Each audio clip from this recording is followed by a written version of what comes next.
কেরালায় আমার একজন ফলোয়ার দিদি ভাই অনেকদিন ধরেই বলছিলেন একবার আমাদের বাড়ি আসো, কিন্তু সময়ের অভাবে না যাওয়াই হচ্ছিল না। অবশেষে কোরবানি ঈদের 2 দিন আগে আমরা ওনাদের বাড়ি গিয়েছিলাম, কিন্তু এই ভিডিওটা পোস্ট করতে আমার একটু লেট হয়ে গেল।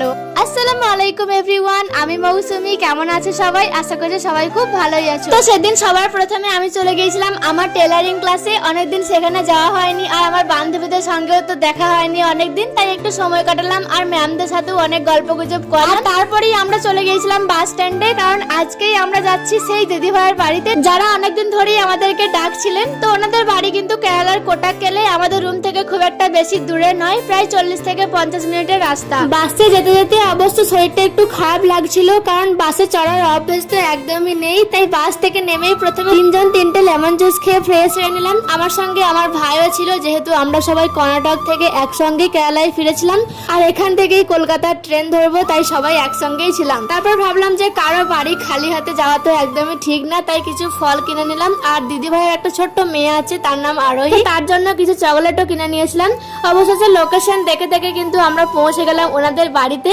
আর এই যে দেখতে পাচ্ছ দিদি ভাইয়ের পুচকি মেয়েটা, কতই মিষ্টি তাই না? দিদি ভাই নিজেও একজন কন্টেন্ট ক্রিয়েটার, উনিও কিন্তু ফেসবুকে আর ইনস্টাগ্রামে ভিডিও বানান। ওনার নাম বিশাখা, বুদ্ধদেব বিশাখা নামে ফেসবুক আইডি আছে। আমরা যখন পৌঁছালাম তখন কিন্তু প্রায় বিকেল হয়ে গিয়েছিল, কিন্তু আমাদের জন্য দেখো ওনারা কত কিছু আয়োজন করেছিলেন, বলে বোঝাতেই পারবো না, এত কিছু আয়োজন করেছিল।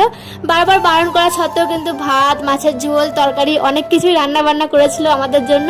আর খাবারগুলো একদম বাংলার মতো স্বাদ ছিল। সত্যি বলতে কেরালায় বসে এমন খাবার খাবো আমি তো ভাবতেই পারিনি। তো খাওয়া দাওয়া হয়ে যাওয়ার পরে আমরা সবাই কিন্তু একটু বসে গল্প গুজব করছিলাম, অনেকটা সময় দিয়েছিলাম সবার সাথে, অনেক সুন্দরভাবে সময় কাটাচ্ছি। এরপর দিদিভাই বললেন কাছে একটা সুন্দর জায়গা আছে, চলো সবাই ওখানে একটু ঘুরে আসি। আমরাও ভাবলাম যেহেতু এসেছি তাহলে জায়গাটা একটু ঘুরে দেখাই যাক।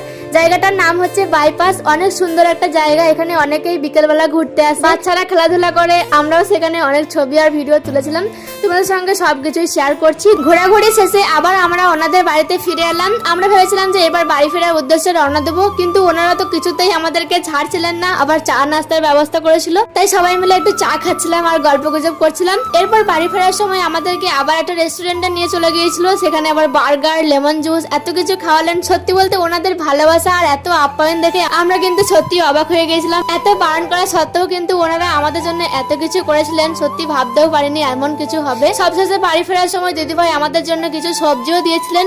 আসলে দাদা ভাই সবজির দোকানে কাজ করে, তাই ওনাদের কিছু সবজি আমাদেরকে দিয়েছিল, বাড়তি সবজি। এত সবজি নিয়ে আমি কি করব সেটাই ভাবছিলাম, কারণ আর কয়েকদিন পরই তো আমরা কলকাতায় ফিরে যাব, তাহলে এতগুলো সবজি নিয়ে কি আর করব। আমি তো অনেকবার করে বলছিলাম যে দিদি ভাই এগুলো আমার লাগবে না, কিন্তু ওনারা কিছুতেই শুনছিলেন না। শেষে জোর করে আলু, পেঁয়াজ আরো কিছু টুকটাক সবজি আমাদেরকে ব্যাগে দিয়েছিলেন, আর বারবার করে বলছিলেন তোমার ননদ তো এখানেই থাকে, তো দুজন মিলে তোমরা এই সবজিগুলো ভাগাভাগি করে খেয়ে নিও। সত্যি বলতে সোশ্যাল মিডিয়ার মাধ্যমে পরিচয় হলেও ওনাদের ভালোবাসা আর এই আন্তরিকতা থেকে খুবই ভালো লেগেছে। এমন মানুষগুলোর জন্যই কিন্তু দূর থেকেও আপন আপন লাগে। যাই হোক, ভিডিওটা আজকের মতো এখানেই শেষ করে দিচ্ছি। চলো দেখা হয়ে যাবে নেক্সট কোন একটা ভিডিওতে। সবাই ভালো থাকো, সুস্থ থাকো, আল্লাহ হাফেজ।